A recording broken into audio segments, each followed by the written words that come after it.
The numbers are 800,000 and 21. 800,000 is the number of medical research papers that are published in a year. And 21 is the number of new drugs approved by the FDA for 2010. So, the goal of translational research is to manage to get stem cell research across the valley of death, which is the difference between those two numbers, and bring the basic research that we do to the clinic. And the people who are going to speak about that are Philip Gregory, who's from the Chief Scientific Officer and Vice President of Research at Sangamo Biosciences, David Piper, who is the Senior Manager of Research and Development in Life Technologies, and Mahendra Rao, who has recently taken the job of the Director of the Center for Regenerative Medicine at the NIH. And the first speaker will be Philip Gregory.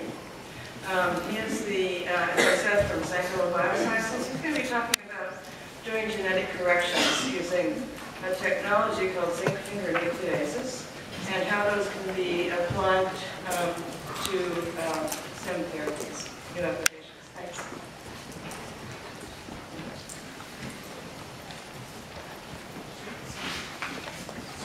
Thanks very much for the opportunity to talk to you this morning. I'm going to focus my presentation on the ability to design zinc finger proteins to target an investigator's chosen DNA sequence.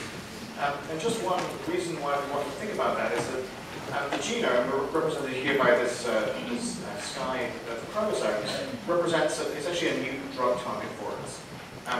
As the basic research continues to identify specific genes, even specific base pairs that are mutated in disease, what we require are technologies that allow us to go in at the gene or even at the base pair level to repair that particular mutation and correct the cell and provide those corrected cells back to the patient. So there's essentially one technology that permits us to do that, and I'm going to describe what that to you as zinc finger proteins. So zinc finger proteins are the natural class of DNA binding protein. They're the most abundant type of DNA binding domain found in the human genome.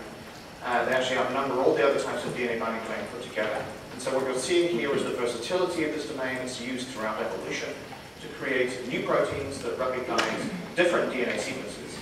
And it's this natural versatility that we can make use of in the laboratory to create new proteins that recognize different and investigator-chosen DNA sequences. We actually know a tremendous amount about how an individual zinc finger, depicted here, this is the alpha helix of a zinc finger protein, it interacts with the major group of DNA. And we know very precisely the amino acids involved in a recognition of specific bases. And so, as Rudolph mentioned, it's a more complex DNA binding domain than perhaps Talon's, although he failed to mention that we designed all the elements for him in those experiments as well. This particular domain has many more amino acid contacts to a given triplet, and that permits us the ability to specify a base with tremendous precision, and I'll show you one example of that later on. So essentially, though, what this gives us is a code, a finger design in which we can, by selecting a specific finger sequence, have it recognize a base-specific triplet, and you can string these things together to create longer proteins that recognize a longer and longer target stretch. And in complex genomes, it's necessary to bind something that's about somewhere between 12 and 18 base pairs to be unique within a complex genome, such as the human genome. So we spent a great deal of time building out this archive, and that allows us to rapidly create proteins that target an individual base. To create the outcomes we're interested in, we actually have to fuse this targeting capability, the DNA binding domains of the zinc finger, to an enzymatic domain stolen from an enzyme called POP1. We have to make two of these proteins that bind the correct orientation and spacing to bring about the dimerization of these two entities, and that dimerization event creates an active nuclease, which puts a double-strand break into the genome at the site defined by these two proteins. If the blue protein binds to a sequence by itself, there's not even nicking activity of this enzyme. It requires the dimerization event to bring about capital cleavage. So this engineering capability, the ability to place in the genome the zinc finger protein to a defined site, and build a partner